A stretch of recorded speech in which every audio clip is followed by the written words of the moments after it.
Welcome everybody, it's me, your friendly neighborhood Uncle Pete, and again, latest installment in my horror movie Superlatives series that I'm collaborating with my good friend Carl, and we're at 1998 this week.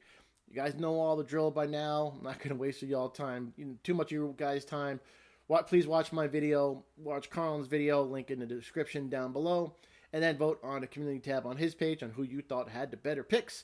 Remember, our rules, we can only use a movie once, and we actually have to have seen the movie that we are selecting. So please watch both videos before you vote. It's a friendly competition between he and I. The winner gets to pick a movie for the other person to cover on their channel.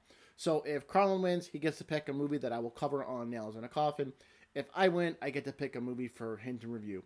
It's a friendly competition. We're really great friends, and this is just a lot of fun for both of us. And also, please hit that subscribe button and keep us both motivated. I hope you guys are all doing well. And as a reminder, these are our picks. Yours probably and will be different. And the greatest thing that we guys get out of these videos is reading your comments and your selections down in the comments down below. It's so much fun to read what other people think about these movies and what their selections are. It's just sharing the love for horror, and I love it. So let's get down to business and pick out my horror movie superlatives for 1998. My most amazing selection, Bride of Chucky. We all knew that was going to be Bride of Chucky. Like I said, it should come to no surprise as everyone. Bride of Chucky is probably my favorite movie in the Child's Play franchise, and it's the one that I've watched the most times. This is also my favorite look of Chucky. I love Stitch Chucky, and that's why he's been sitting behind me in every single one of my videos. But he's sitting next to Lily, and I'm not sure Tiffany would be too happy about that. Because speaking of Tiffany, this is the movie that introduces Charles Lee Ray's girlfriend, Tiffany Valentine. And yeah, their chemistry is so good. And I love the continuity of this movie because Tiffany bribes a cop to get the remains of Chucky from the end of Child's Play 3. And she's the one that stitches him back together and uses the Damballa incantation to bring him back to life. This movie stars the late, great John Ritter. He's just so much fun in this movie. This movie's got an incredible soundtrack. And I love the chemistry between Chucky and Tiffany. The chemistry is just fantastic. They feed so well off of each other. The kills in this movie are great, and I love the subtle touches of meta with the hockey mask, razor blade glove, chainsaw, and shape mask, and references to Pinhead in this movie. Now, apparently there's a crate in the police evidence room that references Creepshow, but I haven't been able to find it no matter how hard I've tried. This is a fun, enjoyable horror movie with a charismatic villain that steals every scene that he's in. I think Child's Play is my favorite franchise in horror, and Bride of Chucky is an excellent horror movie, and yeah, I always knew that it was going to be my most amazing selection for 1998. My So Bad It's Good movie, John Carpenter's Vampires. This movie gets a lot of hate, but I can't help but enjoy it. It's about a vampire slayer seeking revenge on the vampire that killed his entire team. And he's searching for an ancient relic that, if the vampires get a hold of, it will allow them to walk in the sunlight. James Wood is over the top as the vampire slayer Jack Crow. The action scenes in this movie, I think they're well done, and the vampires' look are solid. However, this is a cheesy movie, and it's over the top with cliche characters, and it's very hard to take seriously at times when you see how Jack Crow is working with the priest. It's just a little over the top. It's a little silly, but like I said, the plot is nothing special. It is pretty predictable, and like the acting choices are a little questionable at some points. Like this team of kick-ass vampire hunters aren't that good at their job because they're easily slaughtered by one vampire. Like, they really didn't even put much of a fight. Now, there are much better horror movies that came out in the 90s, but I can't help but find this one enjoyable as a So Bad It's Good movie. And I think it's a great fit for that category because it's I know it was made to be just a good movie, but it's an unintentionally So Bad It's Good movie. My most WTF selection is Strangeland with Dee Snider. He plays a sadomasochistic villain, and it's exactly what you get in this movie. Dee Snider wrote and stars in this movie. He plays Captain Howdy, a tattooed and pierced sadist. He kidnaps and tortures victims by giving them horrific body modifications. And there's some WTF, right there with that aspect. The main detective is searching for his daughter who was kidnapped by Captain Howdy. and they found her on the internet because back in 1998, the internet and chat rooms was just a new thing. So they kind of used that as a concept for this film. That's how Captain Howdy finds his victims and then kidnaps them. Now, a lot of scenes in this movie were just created for the shock value, and I think that's where the WTF comes from. Like a lot of scenes in the movie are just with piercings and the body modifications.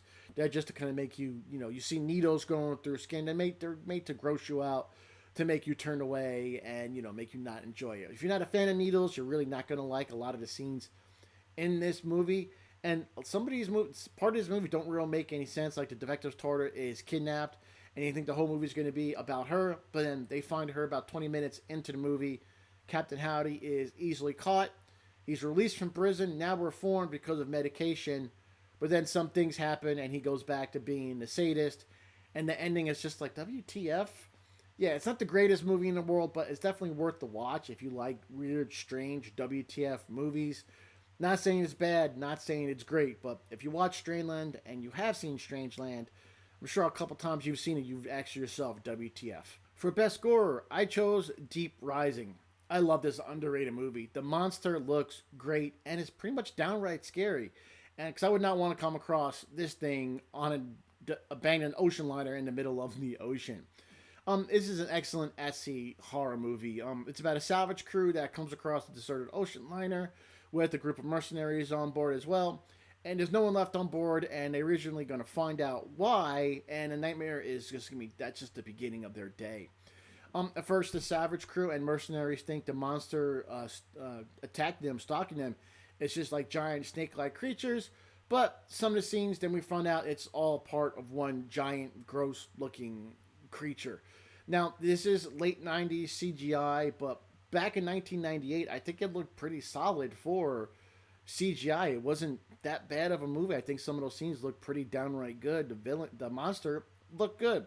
There's one scene where Billy is spit out by this creature and he's partially digested, and it just really looks gross. It really looks gross. That's one of the reasons why I had to pick it for Best Gore. And you actually had Rob Bottin and ILM work on the monster. Don't watch this movie to compare it to 2022 CGI. Compare it to 1998 CGI and special effects, and it is really, really good.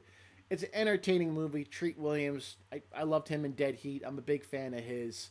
Yeah, the tentacle monster looks great. I would definitely not want to meet that thing out in the middle of the ocean. He's really gross looking and downright scary at some points.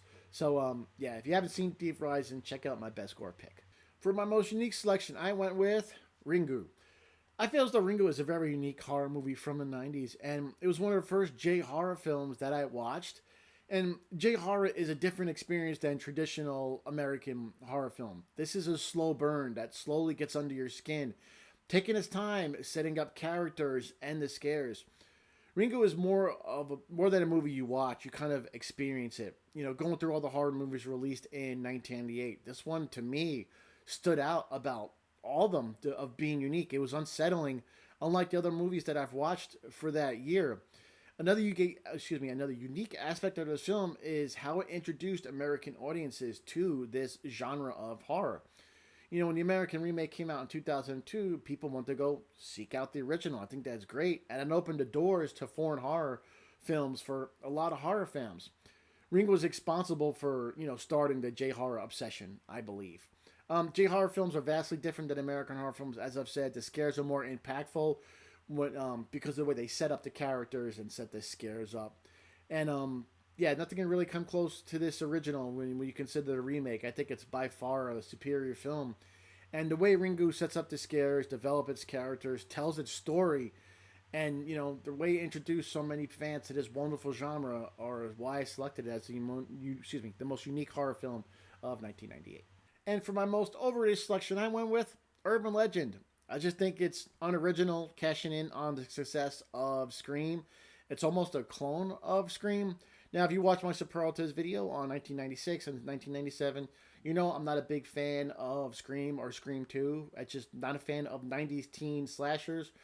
When this movie came out, I was already out of high school, in the Navy for a few years, and I think my heart really belongs to the 80s slashers. That's what I'm a big, big fan of. Now, the 90s weren't all bad. There's some great selections. Just look at my most amazing picks. for the decade. But to me, Urban Legend, it was the same movie as Scream and I Know What You Did Last Summer. It really wasn't original. Not a bad movie, just not a movie I want to revisit again and again. I would put it over Scream because it's least based, the kills are at least based on urban legends, and I think this killer had a better motive than Billy in Scream, who's just angry because his dad cheated on his mom and whatnot. But Urban Legend did have Tara Reid in it, so she's certainly an actress. By the way, I have covered all the Scream and Urban Legend movies on my Nails in a Coffin series. I'll put a card right here for you to check out.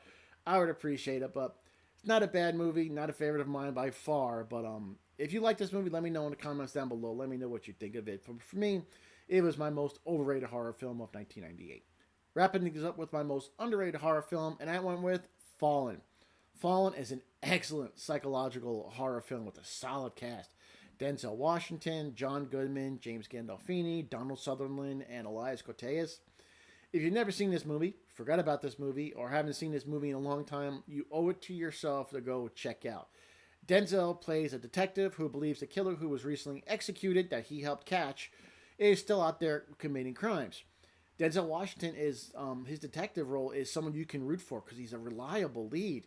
He gives a commanding performance. Now, I don't want to say anything else at the risk of spoilers, because the less you know about this movie going in, the better ride you're going to be in for. It has one of the best endings in horror films for the entire decade of the 90s. An ending that sticks with you and makes you think back to the whole movie that you just watched. All the performances are excellent, the pacing is fantastic, and the movie keeps you on your toes with the outstanding atmosphere and tension. Fallen is also famous for a Rolling Stones song, Time Is On My Side. I wasn't going to sing it. I don't want to lose subscribers. But and you'll be singing that tune in your head after this movie is over. But I do want to talk more about this movie, but if you haven't seen it, I don't want to spoil anything. It's a great movie that I could have picked for most amazing as well, but it's a great movie that I will definitely revisit again and again because it's that good, and it is a vastly, vastly underrated horror film. There we go, ladies and gentlemen. Those are all my selections. Here's a quick summary.